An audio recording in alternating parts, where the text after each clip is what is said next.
Hello guys, അപ്പം നമ്മളിന്ന് എന്താ ഉണ്ടാക്കാൻ പോകുന്നത്? വെജ് ഫ്രൈഡ് റൈസ് ആണ് കേട്ടോ. അപ്പോൾ അതിന് വേണ്ടിയിട്ടുള്ള അരി നമ്മൾ നേരത്തെ തന്നെ കുതിർത്ത് വെച്ചിട്ടുണ്ടായിരുന്നു. ഒരു 30 മിനിറ്റോളം ഇട്ട് വെച്ചിട്ടുണ്ടായിരുന്നു. അതിനുശേഷം നമ്മുടെ കുക്കറാണ് എടുക്കുന്നത്. കുക്കർ എടുത്തിട്ട് കുറച്ച് വെള്ളം ഒഴിച്ച് ഒന്ന് തിളപ്പിച്ചു. തിളച്ച് കഴിയുമ്പോഴത്തേക്ക് നമ്മൾ എടുത്ത് വെച്ചേക്കുന്ന അരി ഇട്ട് കൊടുക്കുക. അരി ഇട്ട് കൊടുത്തതിന് ശേഷം കുറച്ച് ഒന്ന് ഇളക്കി കഴിഞ്ഞിട്ട് നമ്മൾ കുറച്ച് ഉപ്പും കുറച്ച് വെളിച്ചെണ്ണയും കൂടെ ഇട്ട് കൊടുക്കുക. അതിനുശേഷം ഒന്ന് ഇളക്കി കഴിഞ്ഞിട്ട് അതൊന്ന് മൂടി വെക്കുക. അത് കഴിഞ്ഞ് നമ്മുടെ വെജിറ്റബിൾസ് എല്ലാം നല്ലപോലെ കഴുകി വൃത്തിയായിട്ട് കട്ട് ചെയ്ത് വെച്ചിട്ടുണ്ട്, ചെറുതായിട്ട് അരിഞ്ഞിട്ട്. അപ്പോൾ നമുക്ക് ആദ്യം തന്നെ ഒരു പാൻ എടുത്ത് വെക്കാം. പാൻ എടുത്ത് വെച്ചിട്ട് കുറച്ച് വെളിച്ചെണ്ണ ഒഴിക്കാം കേട്ടോ. വെളിച്ചെണ്ണ ഒഴിച്ച് കഴിയുമ്പോഴത്തേക്കും നമ്മൾ അരിഞ്ഞ് വെച്ചേക്കുന്ന ഓരോ വെജീസും ഇട്ട് കൊടുക്കുക. ആദ്യം തന്നെ ഞാൻ സവാളയാണ് ഇട്ട് കൊടുത്തത്. സവാള ഇട്ട് കഴിയുമ്പോഴത്തേക്കും കുറച്ച് പച്ചമുളകും കുറച്ച് വെളുത്തുള്ളിയും കൂടി ഇട്ട് കൊടുക്കുന്നുണ്ട്.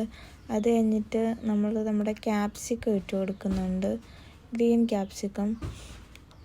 അത് കഴിഞ്ഞിട്ട് ക്യാരറ്റ് ഇട്ട് കൊടുക്കുന്നുണ്ട്, പിന്നെ ബീൻസ് ഇട്ട് കൊടുക്കുന്നുണ്ട്. ഇപ്പോൾ ഫ്രൈഡ് റൈസിന് വേണ്ടുന്ന നമ്മൾ കുറച്ച് വെജിറ്റബിൾസൊക്കെ എടുത്തിട്ടുണ്ട്. പിന്നെ നമ്മുടെ വീട്ടിൽ ബ്രക്കോളി ഇരിപ്പുണ്ടായിരുന്നു, അപ്പോൾ അതും കൂടെ കുറച്ച് ഇട്ട് കൊടുക്കുന്നുണ്ട് കേട്ടോ, ഒരു ഹെൽത്തി ആയിക്കോട്ടെ എന്ന് വെച്ചിട്ട്. അങ്ങനെ ഇതെല്ലാം കൂടി ഇട്ട് മിക്സ് ചെയ്തിട്ട് നമ്മൾ കുറച്ച് ഉപ്പിട്ട് കൊടുക്കുകയാണ് കേട്ടോ. ഉപ്പിട്ട് കൊടുത്തതിന് ശേഷം ഒന്നുകൂടെ മിക്സ് ചെയ്തിട്ട് നമുക്കതൊന്ന് മൂടി വെച്ച് വേവിക്കാം. ഒരു 5-6 മിനിറ്റ് കഴിയുമ്പോഴത്തേക്ക് നമുക്കതൊന്ന് തുറന്ന് നോക്കാം കേട്ടോ, എല്ലാം ഒന്ന് വെന്തിട്ടുണ്ടോ, നമ്മുടെ വെജിറ്റബിൾസ് എല്ലാം കറക്റ്റായിട്ട് വേവായിട്ടുണ്ടോ എന്നൊക്കെ നോക്കിയിട്ട് നമ്മൾ വേവിച്ച് വെച്ചേക്കുന്ന റൈസ് ഇട്ട് കൊടുക്കാം. കുറച്ചായിട്ട് ഇട്ട് കൊടുത്തിട്ട് അതൊന്ന് മിക്സ് ചെയ്യുക, നല്ലപോലെ ഇളക്കി കൊടുക്കുക കേട്ടോ. എല്ലാം നല്ലപോലെ മിക്സ് ചെയ്ത് വന്നിട്ട് നമുക്ക് ഉപ്പുണ്ടോ എന്ന് നോക്കാം. ആവശ്യമുണ്ടെങ്കിൽ നമുക്ക് വീണ്ടും കുറച്ചുകൂടി ഉപ്പിട്ട് കൊടുക്കാം കേട്ടോ. അത് കഴിഞ്ഞിട്ട് നമ്മുടെ മുട്ടയാണെങ്കിൽ കുരുമുളകും ഉപ്പും ഇട്ടിട്ടൊന്ന് വറുത്തെടുത്തിട്ടുണ്ടായിരുന്നു, അപ്പോൾ അതും കൂടി ഇട്ട് കൊടുത്തിട്ടുണ്ട് കേട്ടോ.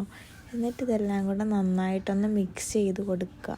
പിന്നെ ലാസ്റ്റ് ഇത്തിരി കുരുമുളക് പൊടി കൂടി ഇടുന്നുണ്ട്.